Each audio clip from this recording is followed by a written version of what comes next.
Kita lanjutkan pembahasan materi kuliah sistem perekonomian. Kita sampai pada pembahasan part kedua, fungsi pasar bebas. Fungsi dari pasar bebas dalam perekonomian sebuah negara, yakni pasar bebas dapat memberikan kebebasan kepada masyarakat untuk melakukan kegiatan ekonomi, khususnya dalam melakukan kegiatan ekspor dan impor. Pasar bebas juga berfungsi untuk memberikan informasi mengenai harga dan jumlah permintaan barang. Hal tersebut pun bisa menjaga harga barang agar tetap stabil. Pengusaha pun dapat mendapatkan tambahan penghasilan dalam bisnis yang mereka jalankan. Mereka juga memiliki kesempatan untuk mendapatkan keahlian yang lebih modern. Ciri-ciri pasar bebas. Ciri sistem pasar bebas sedang diterapkan adalah terlihat dari bagaimana sumber dan alat produksi bebas dimiliki dan diatur oleh semua pihak, baik individu, komunitas, atau perusahaan. Ciri yang kedua, pembagian kelas seperti kelas pekerja dan pemilik modal dalam perekonomian masyarakat akan terlihat. Ketiga, terdapat juga persaingan antar pengusaha untuk mendapatkan keuntungan sebanyak-banyaknya. Dan yang keempat, campur tangan dari pemerintah dalam pasar ini sangat terbatas. Selanjutnya, kita akan membahas ciri-ciri pasar bebas yang lain.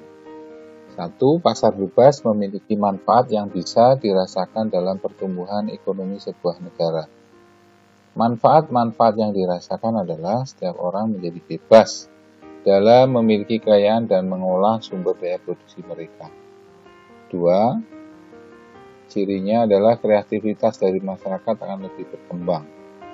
Ketiga, karena pasar bebas menghasilkan persaingan, maka menuntut produsen untuk menciptakan produk-produk yang berkualitas.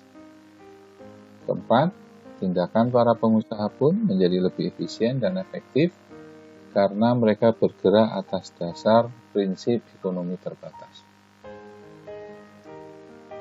Selanjutnya, kita akan mempelajari sistem ekonomi laissez-faire.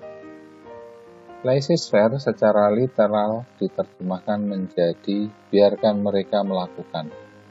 Namun, kemudian lebih sering diartikan luas menjadi biarkan orang-orang melakukan apa yang mereka kehendaki. Sistem ekonomi laissez-faire seringkali disebut sebagai bentuk paling murni dari sebuah sistem ekonomi pasar bebas, di mana pemerintah sama sekali tidak ikut campur tangan dalam pengambilan keputusan perekonomian. Dalam sistem ekonomi ini, individu dan perusahaan akan mengejar kepentingan mereka sendiri tanpa adanya arahan ataupun aturan dari pemerintah. Kelebihan sistem ekonomi pasar bebas. Kelebihan sistem ekonomi pasar bebas antara lain, secara teoritis sistem pasar bebas adalah sistem yang efisien. Hal ini disebabkan karena pemilik modal bersaing untuk memperoleh keuntungan, sehingga operasi mereka diusahakan seefisien mungkin. Mereka akan menghilangkan sumber daya yang terbuang secara minimal. Kedua, adanya persaingan usaha membuat produk yang dihasilkan menjadi semakin baik. Ketiga, produksi didasarkan pada permintaan pasar atau kebutuhan masyarakat, sehingga produk yang dihasilkan tidak salah sasaran atau tidak terbuang secara percuma. Keempat, konsumen dapat dengan bebas menggunakan penghasilannya untuk kepuasannya sendiri.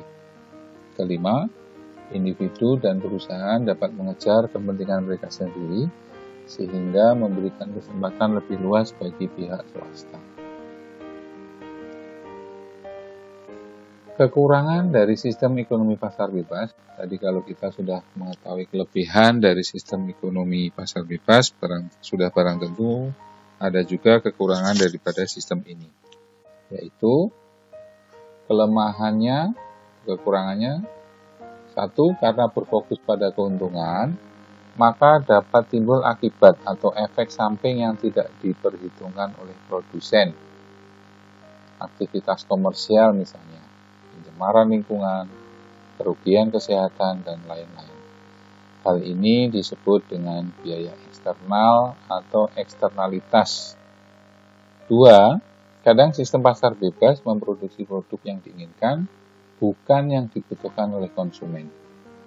3. Dalam prakteknya sulit untuk menjaga persaingan bebas atau sehat di dalam pasar bebas ini, karena perusahaan cenderung mengarah pada monopoli untuk menciptakan keuntungan perusahaan sebesar-besarnya. 4. Distribusi kekayaan yang tidak merata atau inequality, misalnya antara pemilik modal dan buruh, serta profesi yang satu dengan yang lainnya. Demikian pembahasan sistem perekonomian fungsi pasar bebas pada bagian kedua.